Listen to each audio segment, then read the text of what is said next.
தலைவரு திமிங்கலம் தானுங்கோ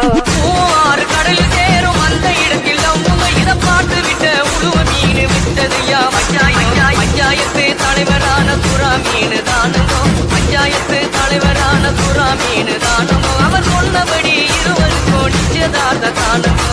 கல்யாணம் நடந்து வந்து பாருங்கோ வாழ மீனுங்க விலங்கு மீனுங்க கல்யாணம்